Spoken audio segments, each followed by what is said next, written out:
আসসালামু আলাইকুম প্রবাসী ভাইয়েরা, কেমন আছেন?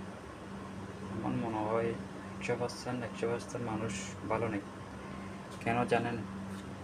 আমরা প্রবাসী যখন ডিউটি করে শেষ করে আসি বাসায়, যখন একটা একটা কল দিই পরিবারের সাথে, ওরা ভালো আছে এটা শোনার পরে আমাদের কালান্তর দূর হয়ে যায় এক নিমিষে।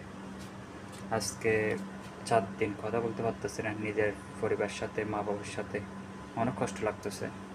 সারাদিন ডিউটি করার পরে একটু কথা বলবো পরিবারের সাথে, সেই সুযোগটা পর্যন্ত নাই।